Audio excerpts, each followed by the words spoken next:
Hi. So we've had a little strange weather this week. It's been super, super cold on the Cape. And then on Monday we had an earthquake. That was interesting. I was sitting at my desk and I could feel everything kind of shaking. And I said to my husband, "Did you hear that?" And he said, "No, I didn't see anything." But I felt it for sure. And then the next day, it warmed up and it got above 32, which is amazing. And all our snow is gone. So that's a good thing that we have no more snow left. But I also just wanted to talk a little bit about some of the reasons on the Cape why our housing prices have stayed pretty high.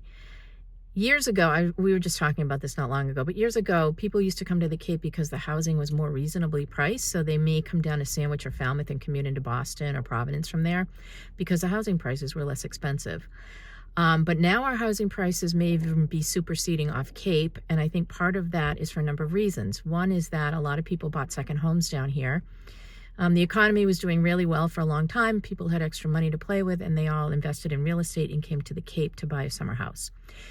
The other thing they bought was investment properties. So a lot of people were investing in properties and using them to rent out and gain extra income and writing that off as a tax deduction because it's an investment property, writing off repairs and things like that. And the third reason is that there aren't a lot of houses. So we have a maximum height on the Cape of 4 stories, and that's only in certain places. And you may get a variance. I think Hyannis has a couple of places like the hospital that may have a variance, but other than that, it's really hard to build anything that's more than 3 or 4 stories high. So for that reason, there's not a lot of land and you can't go up. So it's prime property to find something or a lot to build on or a property that you're interested in. So those all have an impact on why the prices down here continue to stay very high. And there's still a huge demand. So helping people look for properties is challenging. We always find something. There's always something out there for everybody. And also the other thing that's a little different is very often if people are using it as a summer residence or as an investment property, you can sometimes find homes furnished, which is nice if you are buying it as a second home because you can take whatever is in there. Sometimes it's nice to get all the dishes and the furniture. You can get your own new mattresses.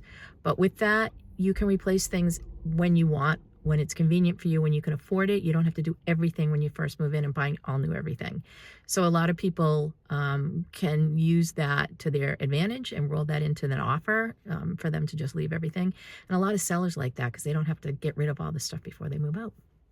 So that's what's news on the Cape for today. Have a great week, everybody.